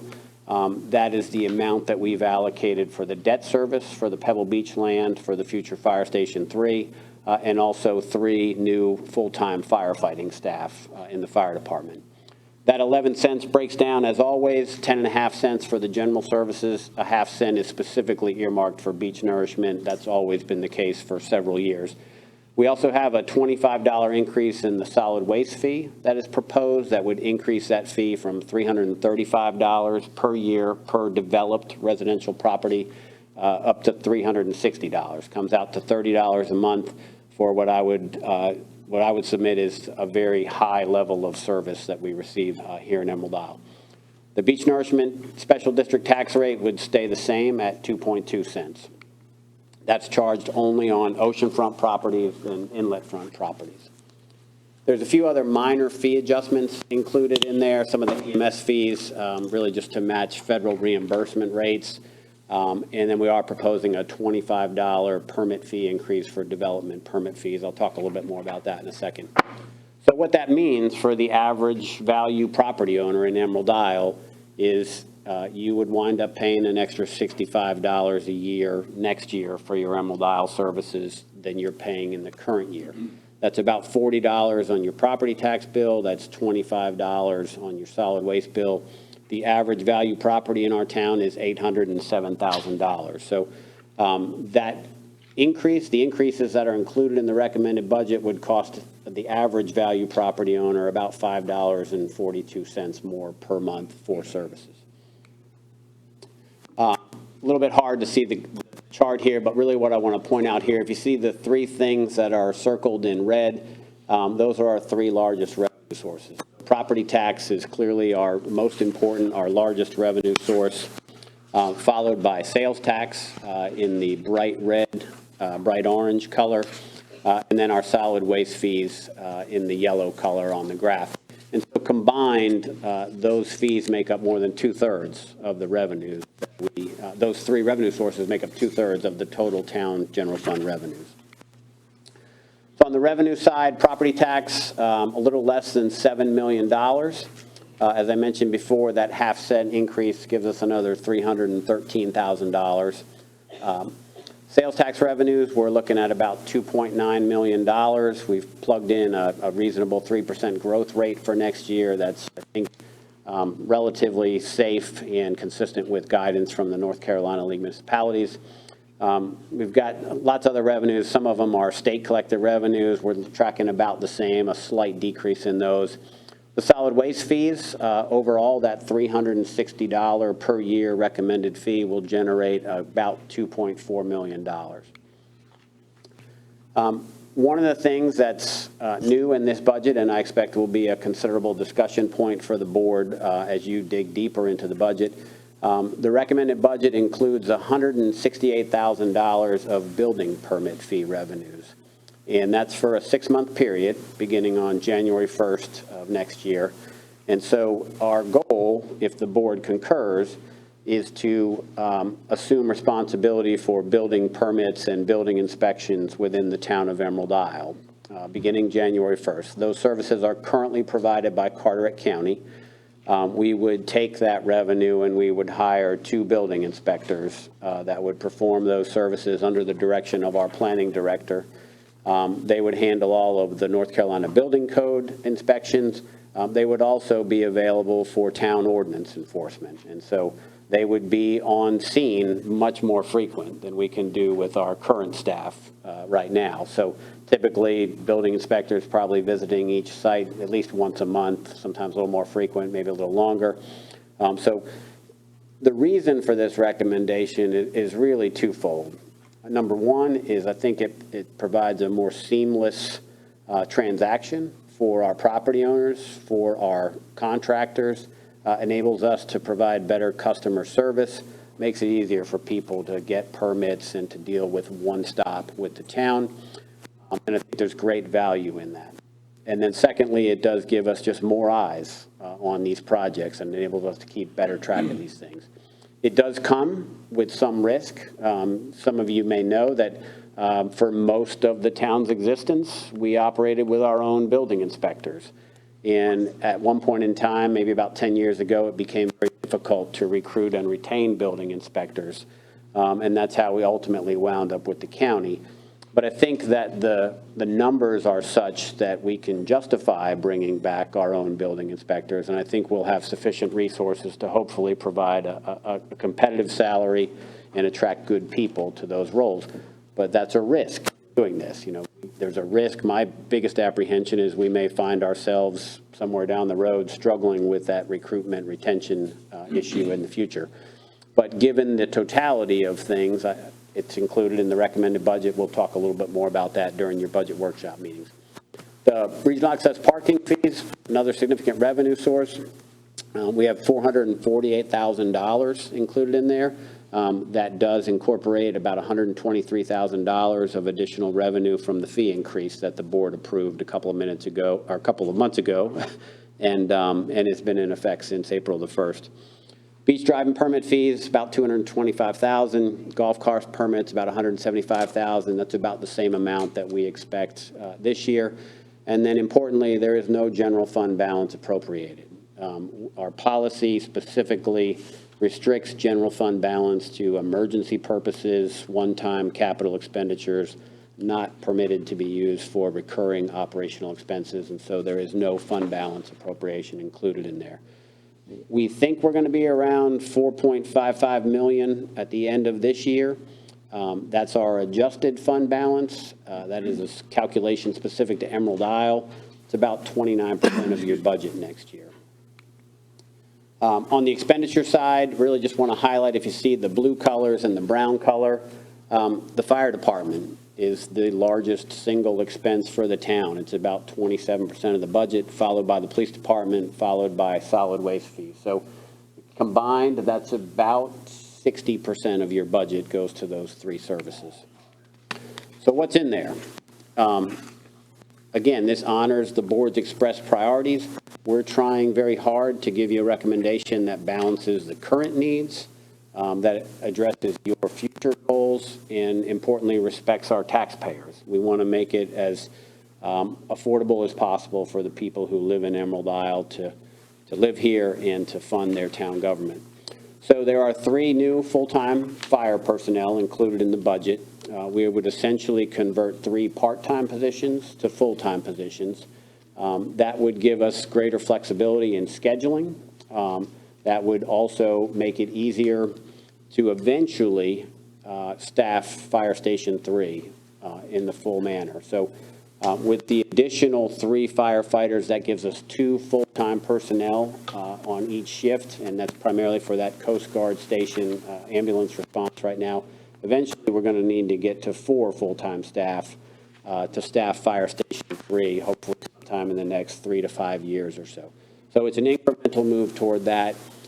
It also just gives us more reliable people to provide services out of the Coast Guard station. There's $225,000 in there for the debt service for the Pebble Beach land for Fire Station 3. We talked about that, obviously, a few times in recent months. There was $100,000 for the Reed Drive stormwater improvements. The board allocated funding for the installation of a pipeline in the current year budget. I'm waiting for that work to get started, hopefully very soon. There is $100,000 in there for the installation of the actual pump station and the connection. Talked a little bit earlier about the building permitting and inspections. Again, 6 months worth of salaries for 2 new building inspectors included in the budget. In terms of employee compensation, as you all know, it is becoming more and more competitive for quality employees in local government in our area and really everywhere. There's a 2.5% cost of living adjustment included in the budget. That is just shy of the change in the consumer price index, which is about 3%. That cost associated just with that cost of living increase is about $191,000. So you can see where the numbers start to add up. Health insurance, always, me personally, is always my top goal for the employees, is to make sure that we maintain quality health insurance, that we don't erode that benefit over time. I'm pleased to report that the recommended budget has funding in there to maintain our current program. It does come at an additional cost. There's roughly $220,000 of cost increase for that benefit. We have intentionally worked to keep the program the same as the current year because when you adjust those things, somehow, some way, people get hurt by that. They wind up spending more on their deductibles. They wind up maybe contributing to the premium. And we try very hard to make sure that when we make those changes, that cost of living increase is still meaningful for people. We don't want to get into a situation where we're providing a cost of living increase and the employee then turns around and spends more than that on the increased cost of health services in the next year. So that's a big driver in this budget. There's $220,000 of additional expense, but I would submit to you, at least from my perspective, that's my top goal for our employees going forward. Finally, you all approved funding for a pay and classification study in the current year budget. We are nearing completion of that. There is a total of $175,000 included in the recommended budget to implement whatever recommendations come out of that, and I expect you'll review that study at your June meeting. My recommendation initially is to focus on police and fire personnel with the funding allocated and then work toward other improvements in the future. One of the negative things, in my view, in the recommended budget is to make all the numbers work. We've eliminated the public information officer position. We've been functioning without that position for the last roughly 10 months or so. That's a savings of about almost just shy of $100,000. Those duties have been split up among multiple different employees in the town of organization. We would certainly continue that approach going forward. One of the things we talked about in your budget workshop meeting was making sure that we're replacing at least 3 beach access walkways each year. We've got funding in there, $105,000 for 3 of them next year. That's a $45,000 increase over the current year's budget. In addition to that, we also have a local match in there for some improvements to the Channel Drive walkway as well. There's another $26,000. The Environmental Stewardship Fund, one of the things that the board talked about, we've allocated $15,000 in this fund. It is completely derived from a $25 increase in our development permit fees. So those fees would go from $100 to $125. The additional revenue associated with that would go into this fund, and the board can certainly determine exactly what the funds could be used for. A preliminary thought, obviously we're pursuing the Tree City USA grant. We've talked about being more engaged in those issues, and so perhaps one of the things you might want to consider is using those funds to provide maybe free trees to our property owners to plant. There's a myriad of things you could do with that, but we wanted to at least set aside a pot of money for that and discuss that with you further. Really pleased that we'll have fireworks again at Bougainville Pier, so that's $32,500 coming up here in just about 2 months. Replacement police vehicles, about $142,000. We are replacing a couple of Dodge Chargers with pickup trucks. We're also extending leases on a couple of other pickup trucks. I will tell you that we've taken a close look at the town's fleet leasing program and have strategically decided to purchase some of the purchase some of the low mileage vehicles in our fleet and try to extend the life of those. There are others where we're looking at strategically and extending or entering into new leases for them, particularly vehicles that are on the beach strand that maybe get more wear and tear on that. So we're doing a mix of those things with this budget, but ultimately ensuring that we've got good quality vehicles for our staff to provide service, that they're reliable, that they look good and present the right image of the town. A few other notable things in there. We have $122,000 in there for roof replacements at the town administration building, at the old EMS station, the fire admin building, and also at the public works facility. We talked about possibly replacing the roof on Fire Station 1, decided to hold off on that in the recommendation right now because I'd like you to consider a significant renovation and expansion of that station at some point in the future. We've got $194,000 for street resurfacing. We think that'll get us about 1.25 miles. That's strictly from POW bill revenues. And then we're also trying to purchase some backup stormwater pumps for our existing pump stations in case something goes down. So that's kind of the key points for the recommended budget for next year. We've also got a 5-year capital replacement improvement program, an update of that. It's got major capital equipment replacements. It's got vehicle replacements in it. It's got a few new capital projects. And so the big things for next year, obviously the fire station that you all just approved a few minutes ago. We have a significant beach nourishment project set to happen in Emerald Isle, perhaps as early as this winter, could potentially be the winter of 2028. We are budgeting for it as if it will occur in the winter of 2027. There's a grand total of about $28 million estimated in that plan. Fortunately, $22 million of that would come from Carteret County, ultimately via room occupancy taxes and the Beach Commission. There is $6 million allocated from the town's future beach nourishment fund to cover our local match associated with that. Fortunately, we expect to have about $8.5 million sitting in the fund balance for that fund at the end of this year, another $1 million added next year. So we think we're in pretty good shape to meet our obligation. They're talking about a 4.4-mile-long project in 3 distinct reaches and should be a very good project for Emerald Isle. The Reed Drive pump station, obviously the beach accesses, the roof replacements, those are all things that are in that 5-year plan that we will do next year, fiscal 26-27. The next 4 years of the plan are just a plan, but it represents our best projection at this point in time of when we might be able to move forward with other priorities in a fiscally responsible way.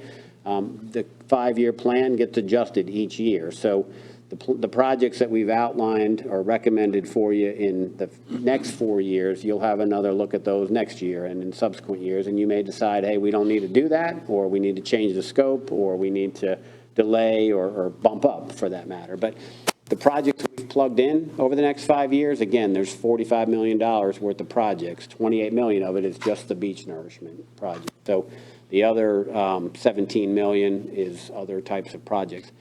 There's $190,000 to essentially install the rubberized play surface at Blue Heron Park, hopefully next year, 27-28. We're looking at replacing an ambulance chassis next year. We have programmed in $3.5 million to build Fire Station 3 in fiscal 28-29. So essentially in about 3 years. The funding plan that's included in the Capital Replacement Improvement Program relies on $2.5 million of grant funding and $1 million from the town, probably through installment financing. If the board wants to proceed with that, we expect to engage with our local legislators at the state level and seek any funding that we can identify for that. We're aware that they've helped Morehead City and some other communities secure funding for fire stations, so that's a big component to our plan going forward. But according to this plan, we would be building that thing sometime in fiscal 28-29, probably would not be done until sometime in 2029, late 2029, 2030. The debt service would kick in after that. So that's going to be another, I think, big project that's going to have a huge impact on what your budgets look like in the future, because there's debt service associated with building the new station. There's also additional staffing associated with that. If the board approves the new positions in the current year budget, sometime between now and 2030, we'd be looking at adding 2 more positions per shift in the fire department. So that's going to be a key budgetary decision for you going forward. We also have a replacement fire engine in fiscal 29-30, and that's something that, because of production delays, we're probably going to have to commit to that a year or 2 in advance of that timeline. So we don't have to commit to that right now, but I think we'll be coming to you in the not too distant future to discuss that going forward. Importantly, the plan includes $2 million to renovate and expand Fire Station 1. And Fire Station 1 is obviously our main station. The old EMS station is now an administrative building, has a training classroom, some bunk rooms in there. I would like us to consider renovating and expanding Fire Station 1. And obviously that's a big decision, lots of discussions to be had. My preliminary thought on that is to tear down the existing metal building that is Fire Station 1 and erect a new metal building that would be connected to the old EMS station, the fire admin building, give it a similar look as Fire Station 2 and the other buildings in town. So there's $2 million plugged in there in fiscal 28-29 for that. So again, installment financing, these are big decisions. You're going to have a lot of conversation about this, but this outlines, I think, a reasonable plan to move us in that direction. We've also got yard debris trucks to replace. We've got $150,000 a year plugged in the plan for beach access walkway replacements. I think that'll give us at least 3 and hopefully more, depending on where we do it. Street resurfacing. And then finally, one of the issues we talked about during your budget workshop meeting was an interest in providing more quality of life things for young people in Emerald Isle. Maybe some sort of skate park, maybe some sort of splash pad. Realistically, I think the only way that we would go forward with those things is if we can secure grant funding to do that. And so the plan relies on grant funding for that going forward. As you probably recall, those things are not cheap, probably $1 million each, if that, and maybe more. So just some images of the different projects included in the plan. Again, that first year, if you adopt it, is pretty much the plan for next year. The other 4 years, you should absolutely review those and adjust those each year, depending on how circumstances change or desires change. So that's the recommendation. Always like to put it in perspective for people. And so with that recommended 11-cent tax rate in Emerald Isle, the average value property owner, the person who owns that $807,000 house, basically pays about $74 a month to the town of Emerald Isle for property tax. And so that's probably less than most people's cable bills. If you go to Starbucks or a coffee shop every day, that's probably less than the cup of coffee you spend, probably less than a tank of gas, especially in these days. It's probably less than a family dinner at a casual restaurant. And I point that out to people because nobody likes paying taxes. I certainly don't like paying taxes. I don't want to pay any more than anyone else. But the relative value, I think, that people receive in Emerald Isle, I think, is very high. And I think that's a testament to your elected officials, both current and over the years, that have made that a priority to keep government affordable in Emerald Isle and still move the community forward and hopefully do good things. So I think it's important to have that perspective. You can't see this on the screen. In the recommended budget, which is on the town's website, it's available, the entire 150-page document's available for viewing. There's an itemized receipt. It basically tells you where your money goes, how much goes to each service, trying to be accountable to folks. I think it's also important to compare ourselves with other towns, right? So in Emerald Isle, when you pay that tax bill, that average bill comes out to $848 a year for your general services. You can see that same value home in these other communities, with the exception of Wrightsville Beach, is considerably higher. So again, just to point out that all of us at the town, particularly the folks sitting at the front of the room and the folks sitting here at this desk and in the back, doing everything we can to keep it affordable and do a good job. That's our tax rate over the last roughly 15 years, and you can see it's pretty level, right? That's not by accident, right? That's hard work by lots of different people to keep it at a relatively level rate.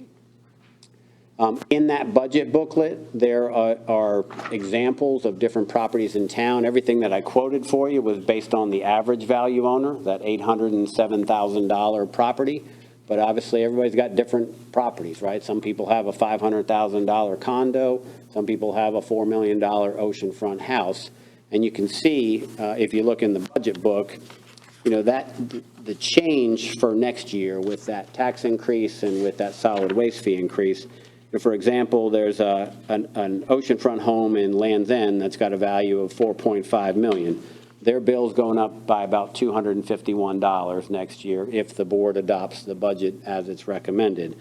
There's a condo in Sunset Harbor that's valued at $540,000. That bill would go up by $52 for next year. So again, the average value person, roughly that $65 increase. And so in terms of moving forward, this is the first step in this. Really just wanted to give you all a good overview of what's in there and give the public a good overview, help you understand what's in there, what the issues are, what kind of things you all will be thinking about. We have a budget workshop scheduled for next Tuesday at 9 a.m. That will be in the conference room at the Town Administration Building. We will broadcast it similar to what we did with the budget planning workshop. The official public hearing is on June 9th, your next meeting, 6 o'clock. Following that public hearing, if you're so inclined, you can adopt the budget for next year. You don't have to. Under the law, you have to adopt it prior to June 30th. I hope that you'll be in a position to consider it on June 9th, but again, you don't have to. And the last thing I want to say, the most important thing, is that this is the town manager's recommendation. working with town staff, listening to you all over the course of the last year, and thinking about what good things we might be able to accomplish for Emerald Isle. But it's a recommendation, and you all should absolutely adjust this in any way that more clearly aligns with your values, with your vision, with your goals, with your priorities. So we look forward to helping you do that over the course of the next month, month and a half. And I'm happy to answer any questions. Laura, I'm sure, is happy to answer any questions. We'll get into a lot of the details at your meeting next Monday. So thank you, and I hope that was helpful. People, again, the recommended budget's online. If you're interested in this, just go check it out. Thanks. Thank you, sir. The proposed meeting on May 19th, you said will be held not here, but in the administration building conference room. And it's a small space, but it will be broadcast for the public to watch. Correct. Same channels as they are watching this meeting now. Correct. All right, thank you. Does anyone have a conflict with the May 19th meeting at 9? Frank, a little before I ask that question, do you have a projection on duration of that meeting? I know when we do the budget workshop in January, we plan for a full day or 2 half days. Do you have a projection on that? My goal for that meeting is to finish up around lunchtime, right? So I would expect maybe 3 hours, maybe a little more, maybe a little less, depending on how detailed the discussion is. And to reiterate, at the June 9th meeting, when we will potentially and hopefully adopt some form of a budget, there will be public hearing ahead of the motion to adopt or amend and adopt. So for the public, the budget is online. The special workshop on May 19th will be televised, for lack of a better term, and you will have a chance to weigh in again on June 9th before the board takes any action. And I would say, too, anyone who has questions or concerns or ideas, I mean, feel free to share them with me or the town staff, and certainly with the elected officials in the meantime. Right? We welcome any suggestions or ideas. Thanks, sir. All right, so unless there's a conflict, we will plan on Tuesday, May 19th at 9 a.m. in the town admin conference room, the Richard Stanley Conference Room, at May 19th at 9 a.m. And public hearing and potential adoption at the regularly scheduled meeting on June 9th. Thank you very much for the comprehensive presentation, and look forward to moving forward from here. All right, item 18, any comments from our town clerk? Never. Mr. Salato? Nothing. Sir? Anything else, Frank? Just a couple of quick things. Just a reminder, the Chapel by the Sea Employee Appreciation Luncheon is this Friday at 12 at the Community Center. Always a really great event for our employees, and I hope that some of you or all of you can make it there on Friday. Special meeting, 9 o'clock on Friday, will be right here in this room. Mayor Lagos will return from her trip later tonight, so she'll be present at that meeting. Lots of other things included in here. Again, just happy to have new Chief Parker here with us tonight. He also attended your last meeting as well, which was the night before the interviews that day. So just appreciate his willingness to dig in and really learn as much as he can, as quickly as he can. So happy to answer any questions you might have about anything else included in the packet. Thanks, sir.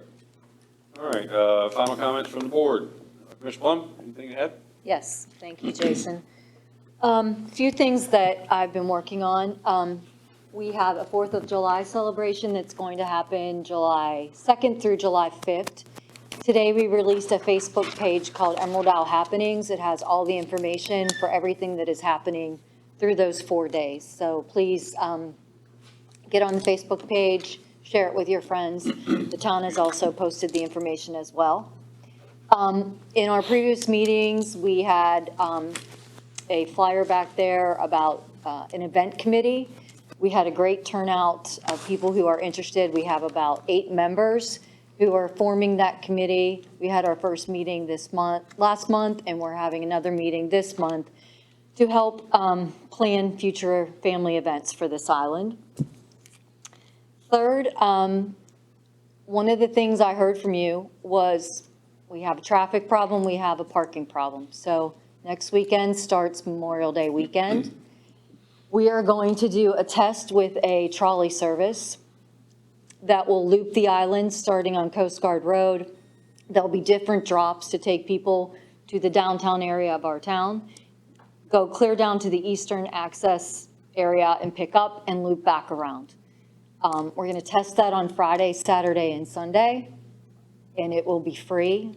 We're going to analyze what happens, how many people get on the trolley, how many people are at each stop, did the times work, just to make sure that it's something that could be viable for long-term.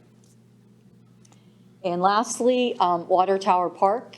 We are going to clean that park up on Monday, the 18th, starting at 10 to 4. So we have any volunteers that would like to help?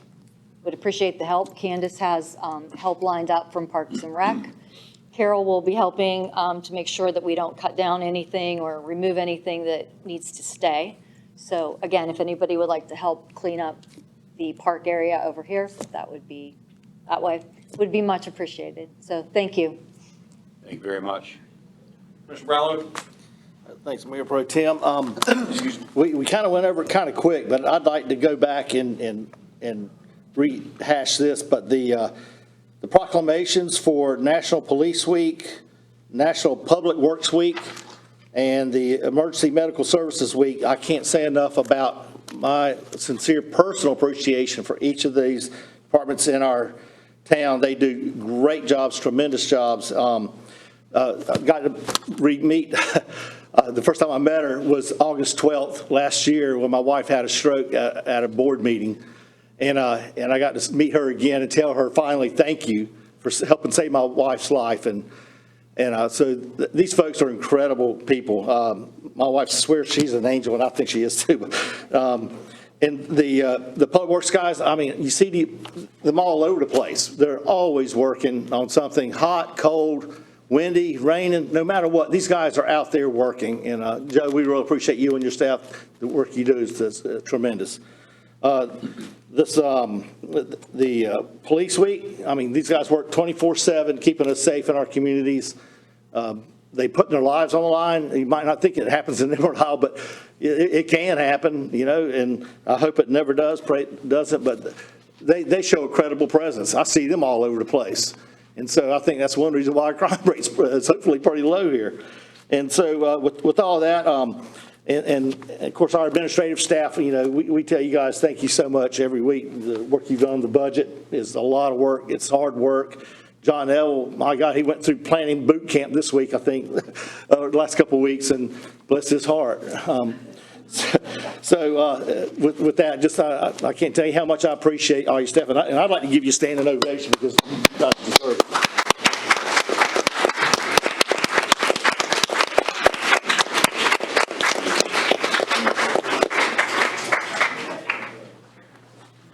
Thank you very much, sir. Commissioner Sanderson? Yes, sir. Congratulations to all these in Public Works, Police, Fire, all of you. Police, I know that you're hearing us talk about a lot of new facilities for lots of others. Please know that we haven't forgotten you. We realize there's a great need for some updates to our police station because even though it's not a 48-hour shift, it is a 24-hour shift. And we could do better by those officers who are working within those walls. Thanks to everyone for being here. Thanks to the Emerald Isle for Veterans. The flagpole looks great in the roundabout. And we appreciate the contribution by Mr. John Trout to make that possible. It's my understanding from Commissioner Plum that we're going to be planting some flowers there, hopefully before Memorial Day for red, white, and blue. I did have a brief conversation with Commissioner Plum earlier today, and I would like to state that, and please correct me if I'm wrong, but the shuttle service that is going to be provided is going to be from one end of town to the other, and that is being provided by a licensed commercial vendor within the county. So it will be a service for everyone on a trial basis at no charge.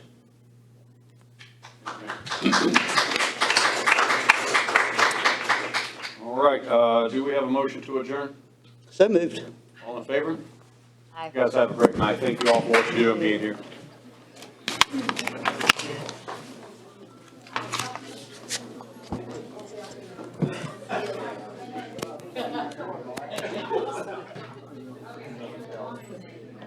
That's Friday. Right?